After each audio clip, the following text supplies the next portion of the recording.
Hey everybody, this is Luke LaRockwalker. And I'm Paul Imperius. We're from True North Denture and Implant Center in Cochrane, Alberta, Canada. And we're excited to invite you to the Ivoclar Ballroom in Chicago. Come and join us on Saturday, February 24th from 8 a.m. to 10 a.m. We'll be sharing our wisdom and tips and tricks for success. You'll learn how we transition from analog to a digital denture workflow. And how you can too. So, if you're making dentures and want to transition to digital success, come and see us. We can't wait to meet you and collaborate on your journey to a better smile. Come see many other speakers in the Ivoclar Ballroom during Lab Day Chicago. Also, Barb and I will be there all weekend recording anyone willing to sit down. So head over to voicesfromthebench.com/Ivoclar for the full list of speakers. And as always, we appreciate your support of the podcast, Ivoclar.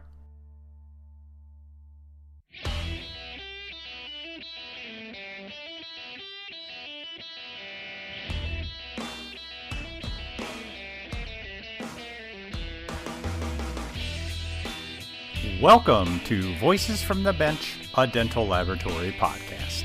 Send us an email at info@voicesfromthebench.com and follow us on Facebook and Instagram. Greetings and welcome to episode 205 of... Wait, no, stop. 300. Greetings and welcome to episode 305 of Voices from the Bench. My name is Elvis. Hey, my name's Barbara. What's happening, Barb? How are you? I'm all right. Life is Yeah. good. Life is good. Nice. We missed you at Vegas at the Visions 21 last weekend. No, I've seen pictures. It doesn't appear that you behaved at all with your your tomahawk steak bone. Let me tell you about this tomahawk. Yeah, do it. I got invited out to dinner with about 11 other colleagues, friends, acquaintances in the industry. Had no idea who was covering this bill. You know, it's Vegas, so Yeah. I don't know. I just went with the flow. And we show up at the steak restaurant. I'm sitting next to our good friend Joe Young. Yeah. And Mike Farrago is also on near me.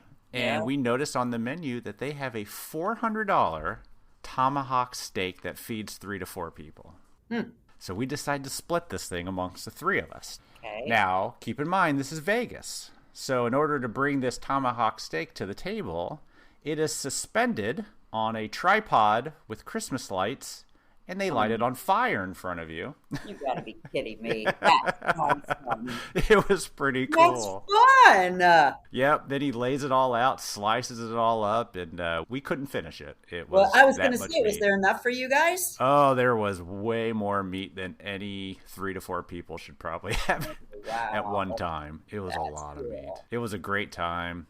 What a great meeting, you know? They did a really nice job. Yeah, super sorry to miss it, but at least, everybody got together and talked and speakers and fun and, everything I've seen has just been amazing. So kudos to everybody. Yeah, the speakers were really good. I actually enjoyed the ones more that had people from our industry. There was a couple round tables. Rob Lejeune got up there and just kind of like blew our mind with AI. Just, those kind of speakers, because Visions always brings in those outside the industry speakers Yeah. to talk about management and stuff, which is good. You need to hear another perspective, but I was really into our friends up on stage, I guess. Yeah. And Morris, our good friend Morris. Oh, Morris Congrats. Ficarino. Yes. So excited. No more person that I know more deserving than that man for the Hall of Fame award. That is so neat. It is so great. A lot of our friends got awards, but Morris, special recognition for his award this year. Hall of Fame. You're right. There's nobody that deserves it more. I even heard that Paula, our good friend Paula, screaming. She sent me his speech, and you could hear her. Yeah. If anyone knows that couple. Hell yeah. I'm sure you heard Paula from Florida. Uh-huh. You know it. But of course, part of Visions is raising money for the foundation, which we love to do here on the podcast. And we raised a bunch of money at the meeting. So I know. I know, it's Excellent. great. Yeah. It's amazing how everybody can come together to support this great cause. We'll absolutely love it. And I know I've seen everybody online posting that they got their new shirts and hoodies. We have a lot of people showing it off, and you got yours, right? Heck yeah, I got my 7. I Yeah. think. So They yes, turned out fantastic. They are. The zippered hoodies are really nice. You never know when you get into these things. I got me one of them and my Yeah. son. So we really look forward to seeing everybody wearing them when they come see us at Lab Day Chicago. Remember, in the Ivoclar Ballroom. Right on. If you don't know, that's the big room right across the hall from the registration desk. Super easy to find us. We're going to be there most of Friday and all day Saturday. If you want to be on the podcast, great. If you just want to come by and say hi, That's good too. that's great too. We're just happy to see everybody. So make sure you come and see us. My partner wants a lot of content, so please come see us. More the merrier. Fill the laptop. You know it. So this week we are bringing back a past guest for her own episode. Yes. Way back in June of 22, we talked to Craig and CJ Holland because they created a design software that was being used by Dr. Wendy Clark at the University of North Carolina. So happy to have Dr. Clark come back on to give us a unique perspective into the world of digital dentures. We talked to a lot of people on this podcast about digital dentures. I'm so happy we get the clinical perspective here. Dr. Clark fell in love with removables because of the technician at the school when she was still a student. And after a brief run at a private practice, she knew she wanted to teach other aspiring dentists the correct way to do removables. Nice. We need a lot of that. It's not easy. I know. Doing her first digital denture back in 2013, she saw the potential and she quickly became an advocate for the workflow. Dr. Clark gives us the history of digital dentures, the different types and workflows, what she and her students are seeing clinically and in their lab, why they fail, and of course, why they work. It's a great conversation talking about workflow that's being adapted by dentists faster than it's being adapted by labs. So join us as we chat with Dr. Wendy Clark.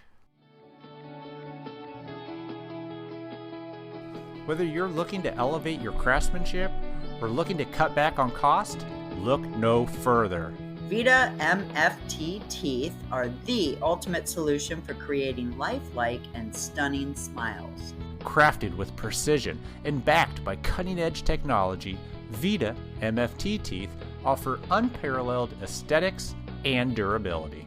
And since VITA believes in the power of experiencing excellence firsthand, for a limited time only, they are offering you the chance to get a complimentary case sample. That's right, a full case absolutely free. Just visit vitanorthamerica.com/free MFT. Don't wait any longer to start providing your customers a premium tooth at an economy price. Redeem your free case sample, and if you're ready to buy, VITA will even give you an extra 10% off discount by shopping online on their newly launched online store. Join the VITA family today, and we appreciate your support of the podcast.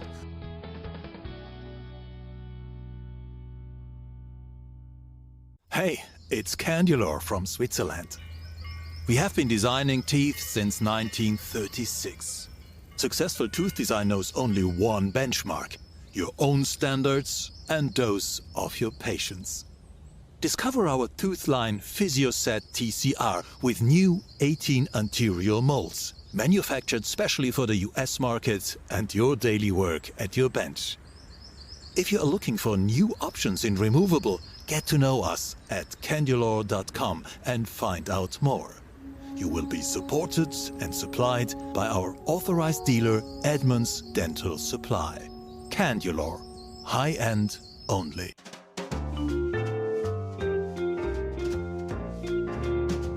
Voices from the bench. The interview. Barb and I are super excited today. We welcome back a guest we had on, I think it was like summer of 22. That sounds about right, yeah. It's been a while. Dr. Wendy Clark, welcome back to the podcast. How are you? I'm wonderful. Thank you so much for having me back.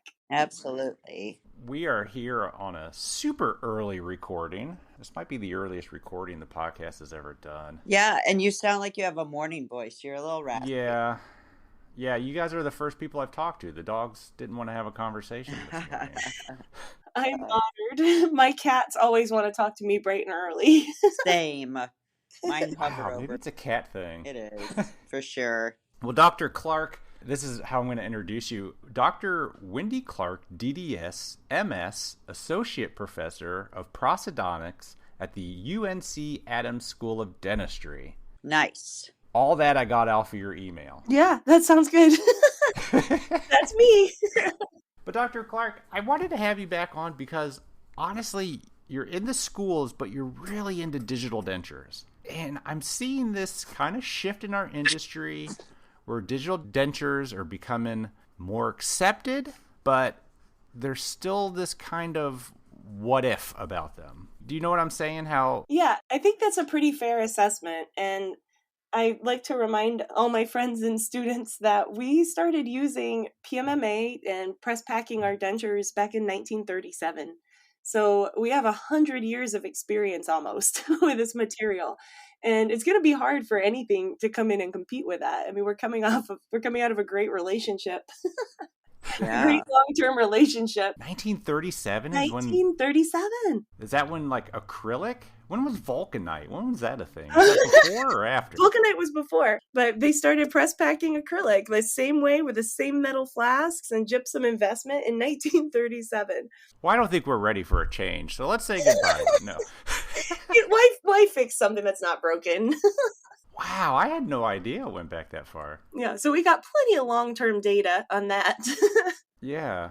So before we get into all the material and the digital and all that, remind us how you ended up teaching at a school. I fell in love with teaching early on in my career, and it was something I knew I always wanted to do. I wanted to private practice a little bit since the majority of dental students will go into practice. So kind of get my feet wet in the private practice world and then go into teaching. For how long? I practiced for 7 years. Oh, that's not dipping a foot. That was there for a while. Did you go to the school you're teaching at now? No, I went to dental school at Marquette in Milwaukee, and that was where I fell in love with removable pros. And the reason why I became a prosthodontist and fell in love with pros was our school lab tech. So, Really? yeah, I think in another lifetime, I would have been a lab tech. So every time I get to sneak in on Voices from the Bench or get to go to any lab meetings, I feel like I'm kind of invading a dream world. So it's really an honor to be here, and lab techs are my soulmates. That's hilarious. What do you mean you fell in love with a lab tech? So did you go in and watch? I fell in love with pros through a lab tech. I did not fall in love with Sue. Her name was Sue Bransky. She was a removable tech from Wisconsin. Amazing person. And she processed all the removables for all the dental students and put up with all of us. And she was just, oh my gosh, she loved her job. She loved to teach. She loved to create. And she let me hang around and ask way too many questions. And it was a really cool experience. And I'm really grateful that I got to see the lab side as a dental student. I love that too. It's nice to hear a doctor say that they spent a lot of time in the lab and enjoyed watching us lab techs. That's great. It is. Was she the only lab tech for the whole school? She was the only removable tech for the school. We had a removable tech and a fixed tech, but she made she processed all our dentures for us. So how many dentures did you do in school? Because there's a lot of technicians out there are saying that dental students aren't doing any in school. I probably did 5 or 6 arches, and that's pretty typical. Is it? Yeah, and that's pretty typical even today for our students. We have a quote unquote requirement, even though I'm not allowed to use that word, of doing 4 art. Yeah. I don't know. Although we have a different word now that's more user friendly. Oh. But these are pros students, correct? These are the general dental students. Wow. I mostly work with the aspiring DDS students. Mm-hmm. Our pro students, I hope, do way, way, way more than 4 arches of removal. Okay. So our students do about 4 arches of complete dentures on average and about 3 arches of partial dentures. So they're leaving here with about 7 units at least. That's a lot more than I thought you guys were doing in school. Mm-hmm. That's pretty fascinating because, I know from, my own personal laboratory here that it seems like the dentists do not know very much about removable. Would you agree with that? Or I agree with that.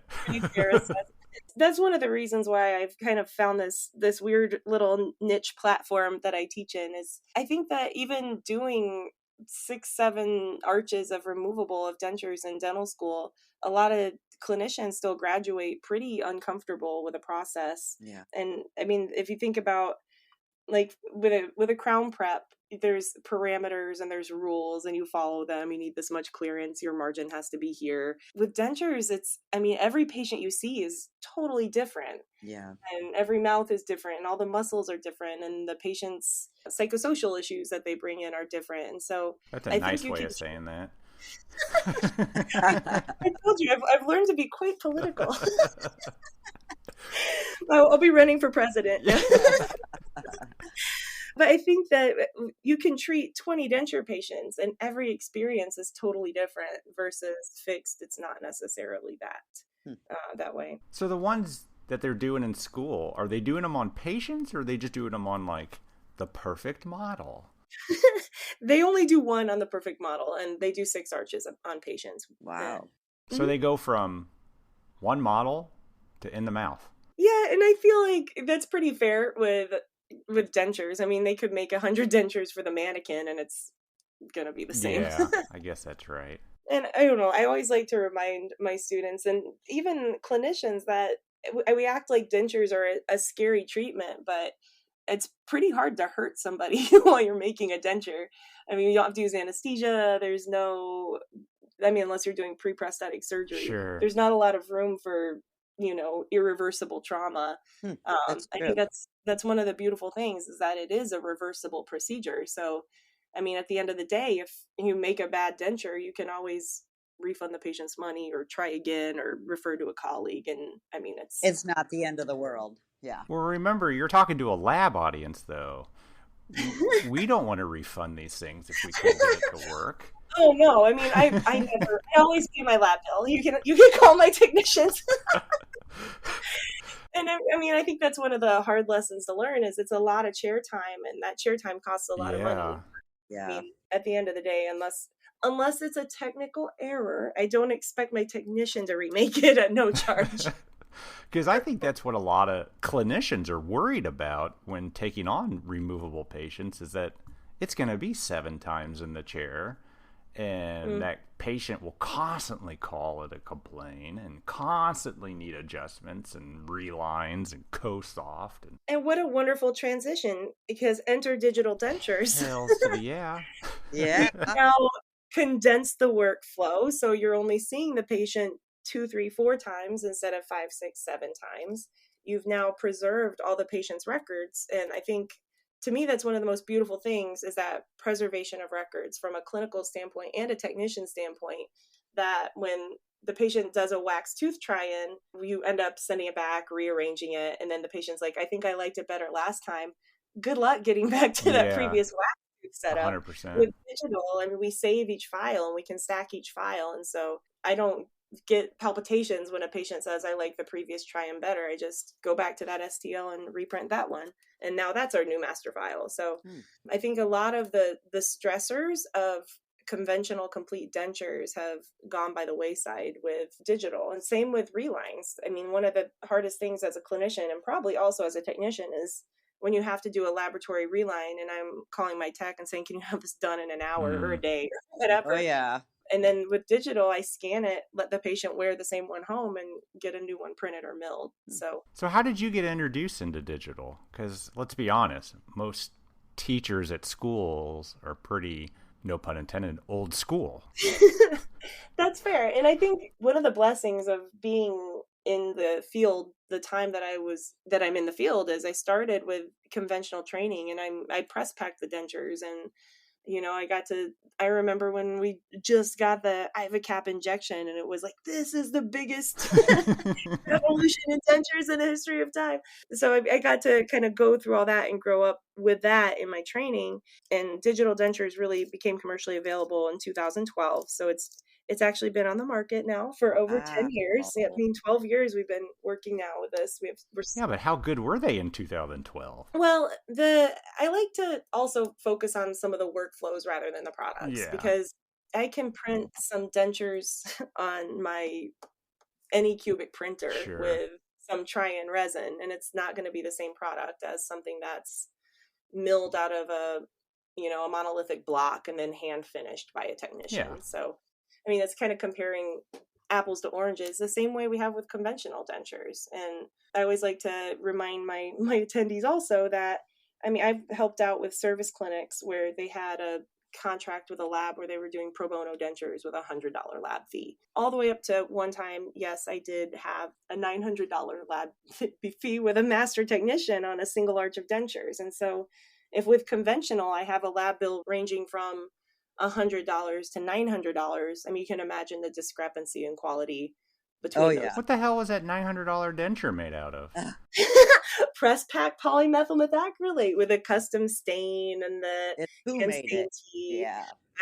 Gold Sure. flakes and wow. Worth every penny. Did it fit? Of course. I mean, only after 3 adjustments, but Of course. So 2012. 2012. And the first case I did was in 2013. So I did kind of jump in a little early. And I think you'll appreciate this as people that appreciate the old school, that the reason why I got into digital dentures was because they had built a Gothic arch tracer into their custom trace. That's why. So what That's was it why. about that? I was like, this is so cool. Like taking this concept that works well. Like when you can work well with a Gothic arch tracer, you will nail your centric relation. But it's so impractical to, build it into your custom trays if you're making them in-house, or to find a technician that is comfortable working with Gothic arch tracings. Can you tell me what that is? Because I actually don't know. Sure. So there's something, it's like a central bearing pin or central bearing device where you have a striking plate on the maxillary denture or maxillary wax rim, Right. and then a little customizable pin on the mandibular denture. And it basically gets out any interferences. Because you don't have any teeth interdigitating, you can kind of seat the patient back into centric more predictably. And so you end up getting a denture that has really great occlusion at the clinical try-in. Usually you'll put it on your wax rims at that stage, but you can certainly put it on some patients' existing dentures if they've lost their home bite, and you can deprogram them in their existing dentures. But it's, like you said, if you haven't heard of it or haven't worked with it often, and it's a pretty rare thing now. It was super common back in the 1930s and 40s. And so to see that, and to see that they've taken this technology that we used decades and decades and decades ago and worked well, but was impractical, and incorporated it into this really cool practical workflow, I was like, dang, I want to try that. But because I was a prosthodontist and I'd gone through all this training where I used to make all my own dentures, I was like, there's no way that a robot can do this better than me. So my first 3 cases, I actually made one set of dentures myself and had the computer make the other set of dentures and work with. Oh, sure. Yeah. And Avident. And then, always at the delivery, I'm like, which one do you like better? And they always pick the digital. Wow. And why do you think? The look, the feel, the whole thing? I think a lot of it is the feel, especially patients that have like steep palatal vaults or kind of interesting anatomy. A lot of times it's hard to make in wax a really consistent thickness of the palate. And so you'll see a lot of palates get really thick or inconsistent. Whereas when a computer is doing it, you can really streamline that and make sure that it's 2 millimeters everywhere. And the material itself, I think, especially some of the milled resins and the printed resins, have more of a lightness to them than the processed resins. And so I think part of it's the weight, part of it's the palatal vault contours. That's a very, very, I've never heard weight before, but that's super interesting that you brought that up. So the digital dentures are lighter. Yep, that's what patients say too. Wow. Pretty consistently.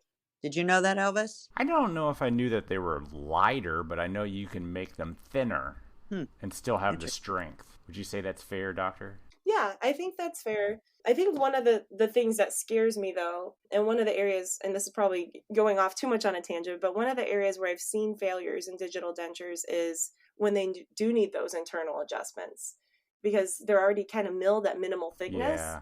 And then we're adjusting the chair side, and then you'll start to see the midline fractures that way. Wow. So all the failures I've seen have been pretty significantly adjusted on the intaglio. Yeah. So when you were getting into it with Avident, I believe you said, you were in private practice? Yeah, I was in private practice, and I actually worked with both Dentka and Avident. Oh, yeah, Denka, yeah. So, honestly, intraoral wasn't that big, so you probably had to send things off, right?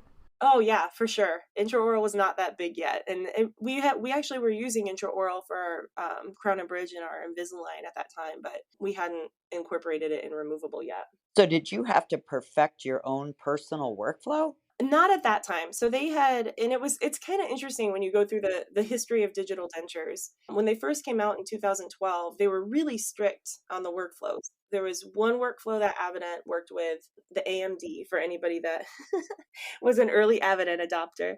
And then Dentka had their own with their trays, and you worked with their lab in California and their scanner. Okay. So there was not really much deviation allowed at that time just because the systems were so closed. And it was, I mean, you probably remember the same with fixed. When you had a scanner, you could only send to this lab with this printer. It was kind of the same with dentures at the time.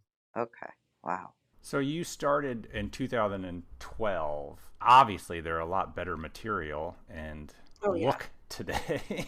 For sure. And better workflows. I mean, it's kind of improved in every aspect. But how did you keep up with it if you're teaching? I just can't stop playing with this stuff, you guys. The school allows you to? Yeah, I see patients a day a week in our faculty practice, which is like a private practice.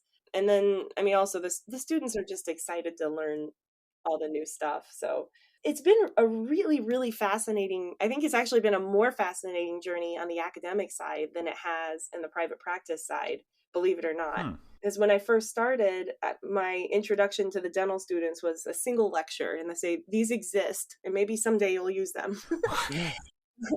And then in 2018, we ran a little pilot study to see if we could work in a milled denture workflow in the dental student clinics. And there was only maybe a few other schools in the country at the time that were doing something similar. So it was kind of charting new territories as we tried to include this in the student clinic curriculum. But we actually adopted it in the clinic before we really, really taught it well in the pre-clinic, because it was more of a product than the workflow. And now that we were able to teach it more in the pre-clinic, now they're learning the workflows and the products. And it's just, to me, it's so exciting to see. And I think you'll both love this, because we actually ran a survey, me and some of my colleagues with the American College of Prosthodontics, and it was just published last month, where now almost 90% of dental schools are teaching their dental students, not the graduate residents, but they're teaching the dental students digital dentures at some level. Wow. What percentage? 90? It was 88%. 88? Yep. Why do I find that hard to believe? Yeah, that's a lot. It's such a change. I mean, when I started, there was nobody teaching it. And now, I mean, the majority of dental students are graduating with exposure to digital dentures. Do you have to have one type of denture, one type of company, one type of scanner in a school? Or are they just learning like the workflow for like several different kinds? Like, how does that even work? How do you teach that? I think it varies really widely from school to school. We actually work with printed dentures and milled dentures in our student clinics. And we teach, I feel like the easiest way to teach is the reference denture workflow or the copy denture workflow if you use 3Shape. Just because to me, it's such a no-brainer to like take that workflow and adopt it into your practice. It eliminates so many visits, so much unpredictability. And if you think about a patient comes in with a denture that looks and functions kind of okay, and it may not fit anymore on the intaglio, or they may have worn down the occlusion, and you can take a wash impression, reestablish a bite, scan that, and get a final denture back in just a few visits, versus what we were doing previously. No matter how good their denture was, saying, well, you're here at the dental school, we're starting back at Alginate, and taking 7 appointments. Yeah. Wow. So what systems did your school get into? I mean, do you have a PM7 for the milled? We're mostly outsourcing our mill. We have one of the VLAN mills that we can mill in-house, but I think both of you will appreciate how hard it is to maintain a dry mill. Yeah. No, With 80 dental students per class, plus pros residents, plus faculty, it's pretty hard to maintain a mill just for removable. yeah. So we mill a few, but mostly we outsource our milling with either Avident or one of our local labs with iVotion pucks. We have a carbon in-house, a carbon M2, and so I know. So that was exciting. So we got a carbon M2 in-house, and so we can print some of our immediates with some of the higher impact resins.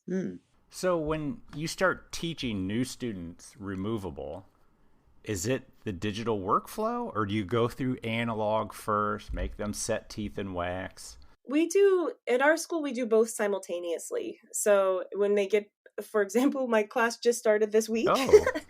So I gave them their impression lecture yesterday. And so we talked about alginates, we talked about border molding, we talked about custom trays, but we also talked about scanning. And then we kind of go through step by step. So they'll do a wax rim on their mannequin, their plastic patient, but they'll also do a monolithic try-in. And so it kind of stepwise, they learn both workflows. And then I have a little manual that I share with my students, and I'm happy to send you guys a PDF if it's helpful, that goes through step by step, mostly the conventional, but also the digital. So that way they have everything kind of at their fingertips. Did you have to write that curriculum? Yes, but not by myself. I had lots of help from lots of people, so I don't want to take credit for it, but it was, it's kind of been my baby for the last few years, putting this curriculum together. Wow. That's a lot of work. I have a girlfriend who's doing that in a dental lab tech school, and like to write that curriculum and to be able to test on it and all of the things that have to do with that. That's a very large undertaking, if I must say. It is. I'm happy to help your friend if I can in any way. You can send her over to me. Wow. It's crazy. What do students gravitate towards? The digital, I would hope? You would think, but it's actually this is so fascinating to me, because we did this with dental anatomy, where they did a digital waxing and a conventional waxing. We did this with complete dentures, and we did this with partials, actually, with the software that we talked about with Craig, where they surveyed and designed with a surveyor and surveyed and designed with the software. And it's really, they value both experiences, which to me kind of makes my heart happy, because that's how you learn, is when the digital goes awry, you can fall back on conventional and vice versa. Mm-hmm. So they really want both. And there's just this desire for both. And all the surveys I've done, a small majority prefers conventional. A little larger, small group prefers digital. But almost like the majority of the class likes both, and they want both experiences. And I would think that they would need both experiences, because they're not automatically, or they might not automatically go to a practice or open their own practice that has all of the digital scanning and everything. Exactly, especially in some of the more rural areas, and we have a lot of need in our rural areas, in the Southeast especially. So we do want them to learn both still at this point. I think someday that'll switch, and probably someday sooner than we all expect. But right now, we're still definitely learning both. Yeah. Kind of surprises me, because most students were born after the year 2000 at this point. So they've all had iPads in their hands since 6 months old. Exactly. And it surprised me too. But they say that, I've had several students say that the digital component helps them better understand the conventional component. So I think that that's nice, that they're just kind of like taking all these puzzle pieces and putting them together to get a really nice comprehension of both workflows. Yeah, that makes sense. I know. Isn't that so cool? You're able to get a lot of case studies with these digital dentures, right? I mean, your school's producing quite a bit. Yep. I mean, you mentioned briefly on breakage because they're too thin and you're adjusting, and I know it hasn't been around since 37, but this is what I'm hearing a lot of. People just don't trust the material yet. Yeah, and I think it's interesting, because when you think about the materials, I mean, we have monolithic milled, we have two-piece milled that's fused together. Mm-hmm. We have a milled denture base with bonded denture teeth. We have printed denture bases with carded denture teeth, printed denture bases with milled denture teeth, monolithic printed and printed. And so when you think about all these different options, I mean, every one of them is going to fail in a different way. And I think prosthodontists are kind of the specialty that sees the failures. And every time I do a procedure for any of my patients, I just kind of close my eyes and walk through the ways that it's going to fail and try to mitigate some of that as much as I can, because I've seen so many things fail on so many materials. And every now and then you get one that surprises you, like a fractured cast gold post or something like that. But with removable, they're all going to fail in different ways. And I think we know how conventional dentures fail because we've seen them fail for 100 years. And because I think the failure mode is different with printed, maybe that's why we're having such a hard time wrapping our heads around it. It's kind of when we switched from the acrylic metal hybrids to all zirconia. Sure. It's, you know, I mean, they both fail, but they just fail differently. So I think we have to learn how to fail with printed dentures versus how we failed and how we overcame the failures with conventional dentures. And I mean, milled dentures are just kind of, in my opinion, and this is totally my opinion, but I think monolithic milled dentures are just like super powered conventional dentures because they're both polymethyl methacrylate. We're just eliminating the porosity, eliminating the bonding surface, eliminating that interface. Mm-hmm. So when you talk about CAD/CAM dentures, a monolithic milled denture is a totally different animal than if I print dentures on, you know, my Anycubic or my Elegoo or whatever I got on Amazon versus something that's printed on the carbon.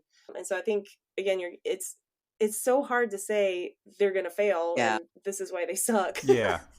Because they're all different. Well, I love it when people say, you know, well, these digital dentures, they break and we just don't know about them. And I'm like, don't you do regular acrylic denture repairs all day long? I mean, all day long. They break too. Yeah. I mean, yeah, they do.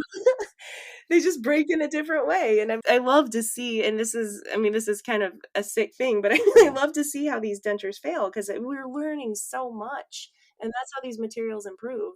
And we didn't have FDA clearance of printed resins until almost 2018. And so we only have 5 years data for any printed dentures. So it's really going to be hard to compare this 5-year data to a 100-year data. Yeah. You talk a lot about the failures. Can you kind of like walk me through something that fails, you know, just like how does it fail? What happens? How do they treat it? What do they do wrong? Is it both the clinician as well as the denture that fail? And what does that look It's never like? the lab's fault. Never, ever. Oh no, I learned that. I learned that early on. Interesting for our listeners to go through like a case.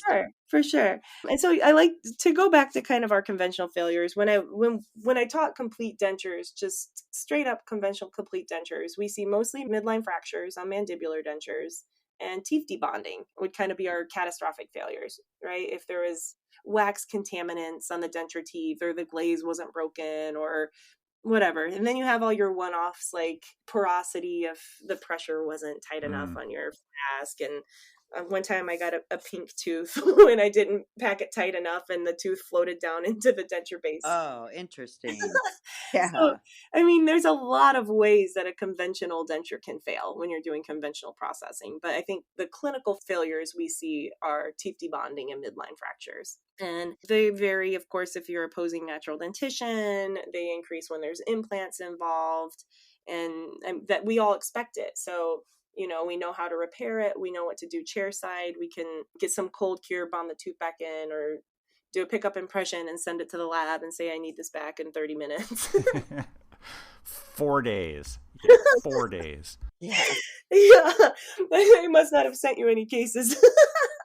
I'm like, when can you get here and when can you get it back?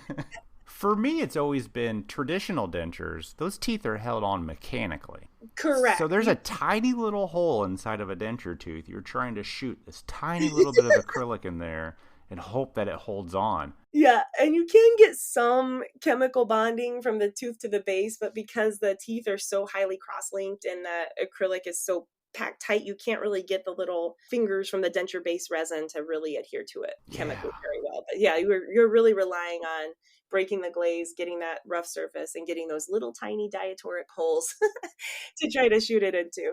And whenever you bond a carded denture tooth to a printed denture base or a milled denture base, you're doing exactly the same thing because you're not getting the chemical bond of a carded denture tooth to really any material because of that.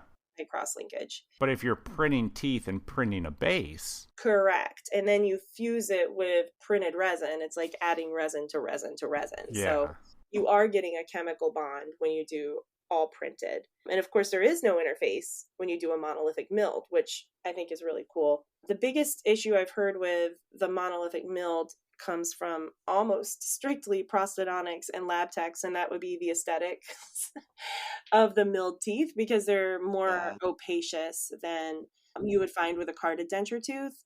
And the same with you're not getting the festooning and the stippling with a milling machine that you would get when you're hand carving a denture or hand waxing a denture. You can do that after the fact, can't you?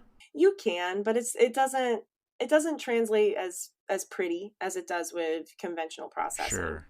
And from a clinical standpoint, I'm not sure how relevant that is. I know, and it may be different with different patient populations, but I don't hear the patients I've worked with in North Carolina, the majority of them are super pleased with the aesthetics of the monolithic milled dentures. The dental students think they look fantastic. Most of the general dentists I work with think they look fantastic, but then, the prosthodontists, and this is, to our credit, this is how we were trained, and they'll say, well, the papilliform doesn't look as good as it does with waxing. And it's not wrong. As you guys know, when you start to hand wax and hand create these dentures and crown and bridge, and there's a different appearance to it when it's hand fabricated versus when it's computer designed. Yeah. But you got to know your audience. Correct. The patients are usually coming in with a pretty bad denture to begin with, or bombed out teeth that they're going to get immediates, and anything slightly looking good is a million times improvement. Correct. So yeah, it just depends on your patient base, and I think the provider and the technician expectations. But I've been pleased with my milled monolithic dentures, but I know that that's not true across the board. And the number one reason I hear concerns about milled monolithic dentures are aesthetics. But those will probably get better over time, right? Yeah, and I think they are. We're starting to see some of the gradiated pucks where you kind of have some more translucency in part of the white puck, and we're seeing better color matches with the base shades. But I don't know. Do you work one-on-one with companies that produce those things and beta test some of the materials for them ever? Yeah, with some of them I do. That's a really cool experience. It's nice to kind of get to see some of the stuff on the cutting edge that's coming out with these resins. Oh, yeah, I bet. And so, if you do that, do you put it in the mouth, or do you just kind of use it on the mill, or how does that work? It depends on the material and kind of how far along it is in testing. If it's not something that's FDA cleared or FDA approved, it's a little bit more of a challenge to try to do something intraorally. So a lot of that I'm just evaluating benchtop or how it polishes, how it adjusts, that kind of stuff. Wow, that's cool. Yeah, it's really cool. I think that would be a fun part of your job. Yeah, it's really cool. I love the lab stuff. So you learned that about me. Yeah. I'm a lab tech that found the wrong job. Well, we appreciate you taking this lab knowledge to the position you're in, because someone needs to teach these kids how it should be done. Yeah, and I think it's valuable for them to see what that lab side entails. And I think more than anything, what I hope I teach my students is how to communicate with dental technicians, because I think that's probably the number one reason for failure, whether it's a denture or removable or fixed, is just us not telling you what we need. And just that back and forth communication, I think it can't be overstated, that collegiality and the mutual respect. Yeah, 100%. What are you doing most for the patients at your school? Is it milled dentures, or are you doing printed, carded? I don't know. I've run out of options. We still do some conventional. So I would say it's probably, if I had to guess, it's probably about a third milled, a third processed, and a third printed. And usually our printed ones are going to be our interim or our immediate dentures. Wow. Success-wise, you think it's across the board the same? Taking out the immediate aspect of it, because immediates are immediates. I would say so. I think that a lot of it varies with just the experience of whoever the attending faculty is, as well as whatever lab we're working with. Because that labs all have their specialties. And so even for crown and bridge, I know that this guy does amazing PFMs. This girl does amazing zirconia, and it's kind of trying to find that home. And it's the same with removable. Most amazing conventional techs we have, I'm not going to ask them to print a denture, and vice versa. And so you got to kind of, same like you said earlier, you got to know your audience. And my audience is going to be which techs excel in which areas. So I think because we kind of have that, we've gone through those growing pains, we do see a pretty similar failure rate. When our conventional dentures fail, it's usually some sort of error, whether it's processing error or a missed occlusion or something like that. We do see some fractures still with our conventional dentures, some porosity in the processing, and they end up having to go back. A lot of it's fit issues because, I mean, when you think about, regardless of how excellent the technician or the clinician are, you're going to have shrinkage of the resin, period, when you process. So just whenever that's compensated for well, then you get lucky. With milling and printing, it's a 1-to-1 fit. So you're not worrying about that fit necessarily. With printing, I can see a lot more differences on the learning curve for both the clinician and the technician, where the teeth weren't bonded well or it wasn't polished well, and you can see more staining. With milling, we probably see the fewest failures. Again, they're usually shade changes because the the try-in doesn't match the final product. Yeah. Most of the quote-unquote failures we see with the milled dentures are going to be shade changes, which is such an easy problem to solve. Yeah. So do you take the whole class through the failure and be like, okay, this is why this failed? No, but that's a really good idea, and I think I'm going to write that down. Thanks, Barb, for making me a better teacher. Oh, that's funny. I was curious because, it's you want to learn from your failures because you want to know what not to do. You're absolutely right. I think that's a great idea. I think that'd be a really cool lecture, and you can put up the denture and try to guess the manufacturing method, and then go through the cause of failure. I love that, Barb. Yeah. Thank you. Thank you. Failure Ideas by Barb. So you do the monolithic try-in with digital dentures, right? Correct. Are they always printed? For the most part now. When we first started, we did a lot of milled ones just when we were learning the workflow. I didn't even know you could mill one of those.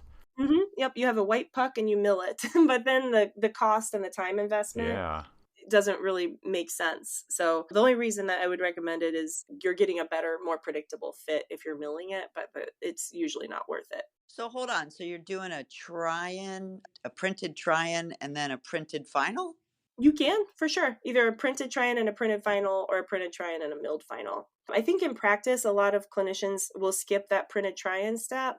Yeah. Because of probably the same reason you were just thinking, that you may as well print the final, and then if it doesn't fit, use the final as the try-in. Bingo. But in the school setting, we want to teach them the monolithic try-in, especially since they're doing both milled and printed. Well, I'm seeing that a lot out, just in Indiana, that we're doing digital dentures and we're doing a lot of monolithic try-ins. And most dentists love the monolithic try-in. Oh, that makes me happy. Most patients, not so much. Because it's just that one solid, like A2, I think we do it in. Yeah. And it's a little shocking to them. A2 is my favorite color, by the way. Is it because any pink, Elvis? Yeah, it's because it doesn't have that pink. We're starting to come up with really cool ways around that now. There's a new product coming out that it's kind of like you can add the pink to it pretty quickly. And some people are painting on like some of the pink flowable resins, or some people are printing them in the lower cost economy type resins just to skip that, because it's almost the same price and the same amount of time to print it in 2-shaded economy resin as it is a monolithic milled. And Avident's been doing that too. They've been actually printing them on the Stratasys J5, and so that's been really cool to me, because I think that printer is so cool. That's the one that does multiple colors in one print, right? Yeah, that was one of those things that blew my mind when I saw that. That's going to be a game changer in dentistry, I think, in the next decade. Yeah, I've seen that printer. Are they actually physically fabricating them, or are they in the beta stage? They're physically fabricating them. They have FDA clearance, and you can fabricate the monolithic printed dentures now for prosthetics. Have you seen those, Elvis? I saw a printer. It's probably at a lab day a couple years ago. It didn't even print dentures. They printed a plate of food, and it had like all the different colors of, there's like an apple on there and a banana and whatever, but they're all the different colors on one thing printed at once. Wow. It's so cool. You could print every tooth in the arch a different color. Wow. I think with immediate dentures, that's going to be really cool to see, like these patients that have very stained teeth that don't want people to know they're getting immediates. I mean, you could do some really cool stuff with that printer. So I want to talk to you about a dentulous workflow? I mean, you mentioned the reference denture. That's if a patient already has a denture, half the records are already there. But how do you do a digital denture on a patient that has nothing? It hasn't worn a denture in 10 years. Sure. And I think there's so many different ways you can do it now. There's so many workflows available. So it's kind of what works best in the clinician's hands. Mm-hmm. When I have people that want to do a fully digital workflow, you sure can start with an intraoral scan. Of soft tissue. Correct. Of soft tissue. It's getting easier. I personally don't feel like I can border mold with a scanner yet. I'm not there completely. But if you take it as a preliminary impression, you can then print a record base and rims, or you can print a Wagner Tryon, or you can print something that you can then use to take a final impression in. Where do you stand on this whole compression of soft tissue that you get with an impression that you don't get with a scanner? Well, and there's a lot of different philosophies on impression making. I am one that believes if you've gotten a good impression of the borders and you've gotten a good impression of the ridge, your denture is going to fit, truly. Everything else doesn't matter. Yeah, and I think Interesting. I still teach my students, no matter what workflow you choose, you have to border mold somewhere. Mm-hmm. So if you're not taking a conventional impression at the onset, if you're starting with a scan, you're going to end up doing a border mold inside of your record base, or a border mold inside of your monolithic Tryon, or something. Kind of like when you think about the partial denture workflow for a distal extension. Once you process that, you either have to do a border molded impression, a altered cast, or a corrected cast impression, or you're relining the saddles on the final because you can't get that adaptation. It's the same thing with digital. You can get a scan, but like you said, the tissues aren't under compression. You're going to take an impression somewhere. It just won't. At some point you have to. 3 or 5. Yeah. Wow. You still got to do a bite block. So you're doing it during that stage? Yeah, usually that's when I do it. So I'll start with a scan, go to a bite block, or start with a scan and go to a Wagner, which is basically a bite block with anterior teeth arranged. And that's usually the point where I'll pick up my wash impression. Okay. And then how do you border mold at that point? What's your technique for getting a wash impression? It depends on the fit of the tray. So a lot of times with scans, we end up with an underextended impression. Mm-hmm. So usually the record base is short of the vestibule. So then you can just do your conventional border molding technique, use compound or heavy body or polyether or whatever you want to try to fill in that space with that material. And then I'll do a wash, like a light body or extra light over that. And what do you say to all those dentists out there that don't want to do border molding? Train your assistants to do border molding.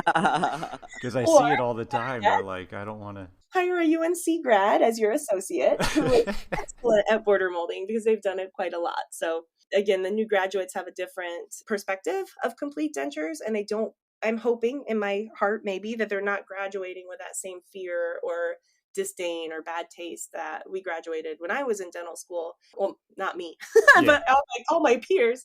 I'm hoping that this new generation being exposed to digital will come out with a fresher perspective. So they shouldn't be afraid of border molding. They shouldn't be afraid of record bases. They shouldn't be afraid of monolithics or wax or anything. So that's what I hope. Hire an associate if you don't like to border mold. How do you border mold? Like, take me through that, because I'm not a removable technician, so I'm sure some of our listeners. So why is that hard, or why do they not like it, and what is it? Sure. So when you take a regular impression for crown and bridge or for diagnostics, it's usually a one-step impression where you load up a tray, put it in the patient's mouth, and take it out. Yep. With border molding, it's a two-step impression. So first, you adapt the tray to the limiting structures, so the depth of the vestibule, retromolar pads, tuberosities, that sort of stuff, and try to get the seal for retention before you take an impression of the rest of the tissue. So it's basically you do the borders first in your impression, and then you do a second impression with a lighter material. It's similar. I don't know if you guys, I learned a long time ago the H&H technique where you basically do like an impression of the teeth, and then you fill the impression up with light body and put it back in to impress a prep for crown. Same technique, but just gums instead of teeth. So it's just more time consuming. So the doctors don't really want to spend that much time doing it? 100%. Yeah, okay. Pretty much. Gotcha. It's like the records we need that they don't feel like we do. The most important ones. Right? A bite. But there's no way to do that with a scanner. It's hard to do that with a scanner. I have worked with some clinicians that have kind of perfected their scanning technique. They've come up with different retractors and workflows where they can get down a lot further into the vestibule. But I think, again, it works in some people's hands. It does not work in my hands. So I always take a conventional impression somewhere in the workflow, and I encourage clinicians to do the same. You ever take the impression and then scan the impression? Oh yeah, all the time. Okay. So you All still the time. eliminate that whole pouring up a model Nice. error. Yes. Yes, that's my one of my goals in life is to never pour up another model. I thought you said you were a technician. Come on.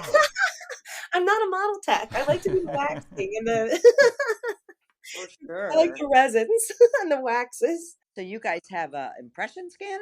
We do have an impression scanner. We are also working with an intraoral scanner. So a lot of times the newest softwares on the 3Shape and the Prime Scan, and now I think the Shining even has a setting where you can tell it you're scanning an impression and it'll let you kind of pick up that detail a little easier. Yeah, it's really cool. Is that where you're using Trios and Prime Scan mostly?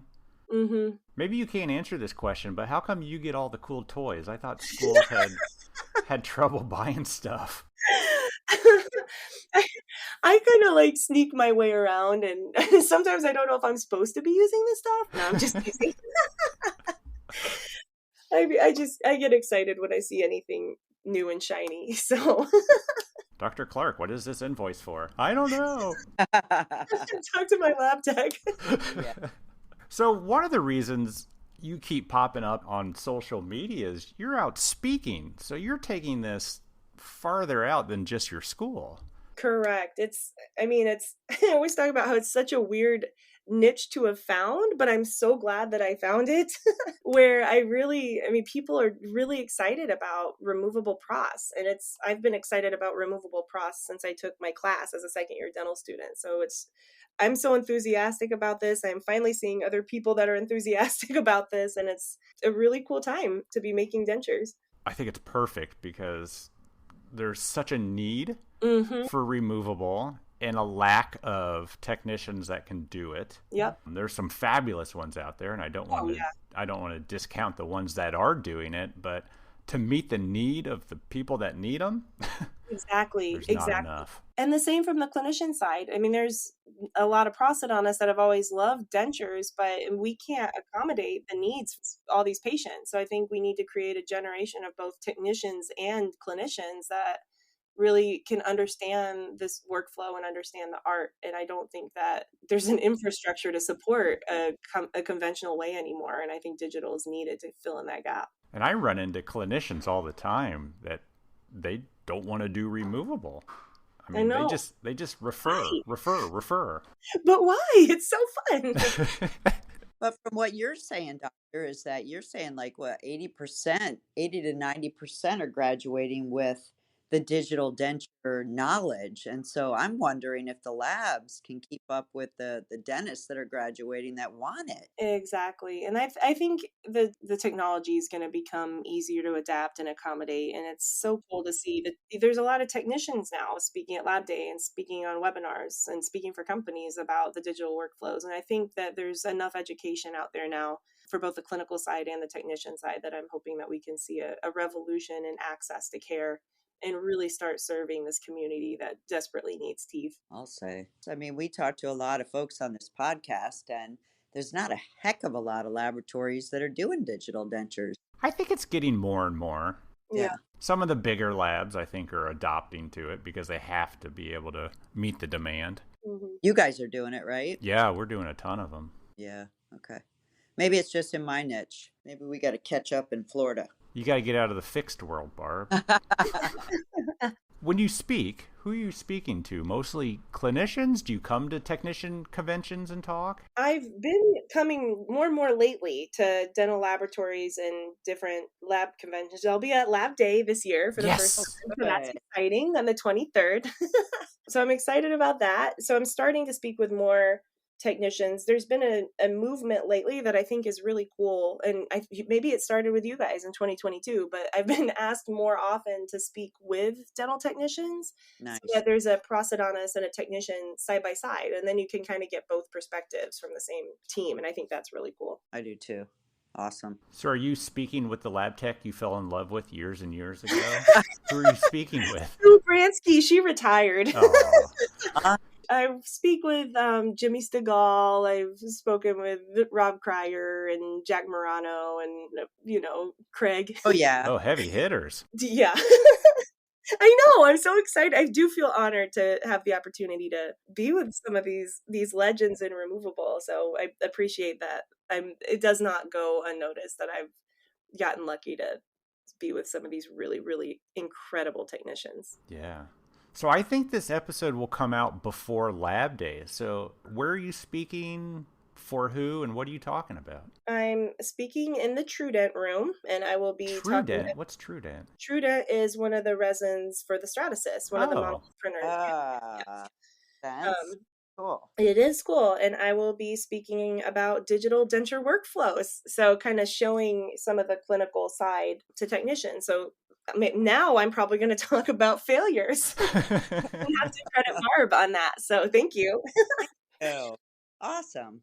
Maybe we'll catch you because we'll be in the same area. Yeah, come visit me. I think it's cool that technicians see the clinical side. I agree. Same for clinicians to see the technical side. I think, like I said, I think communication is so key, and I mean, we're a team, and we can't live without you. So Yeah. Thank you for all you do. No, and same. We need it right from you. And we talk a lot on this podcast about, and Barb, you mentioned this a ton, when you get to see your work in a patient's mouth. Oh, yeah. But for removable, it's more like not seeing it in the mouth, but so much of how we get the records. Yeah. And how do what we do go back and forth and back and forth and back and forth and back and forth, and how we streamline that. Yeah.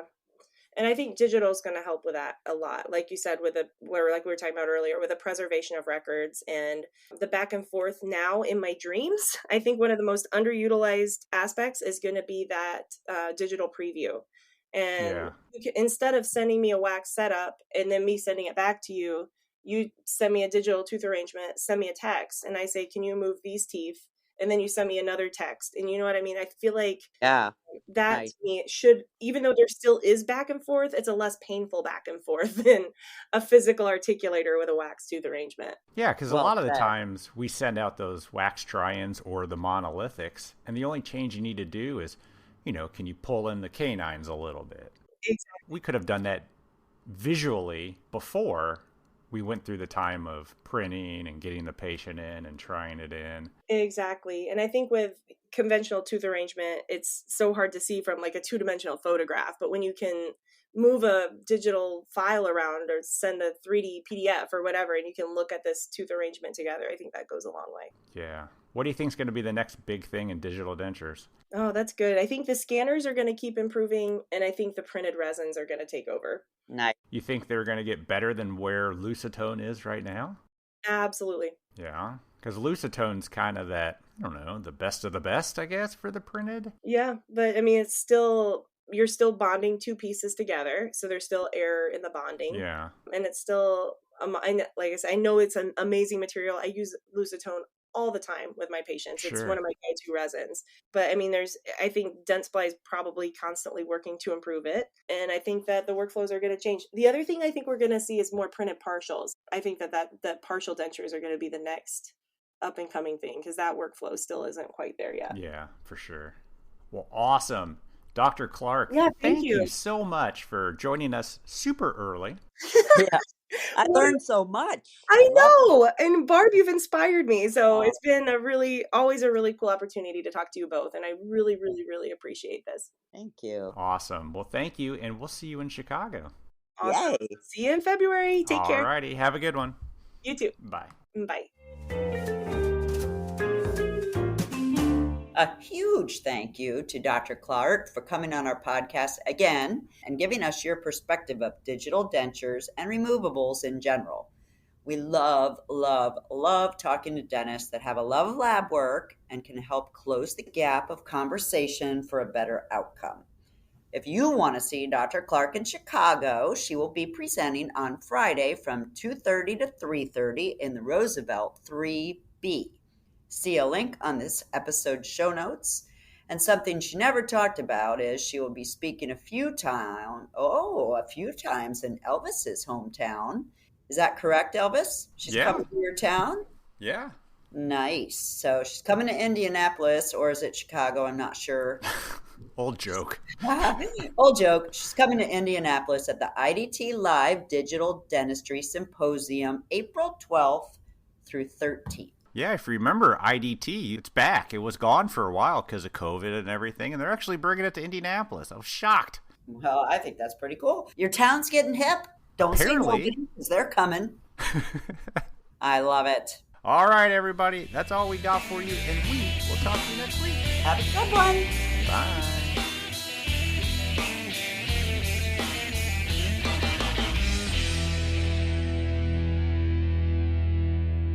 All right, let's record this episode.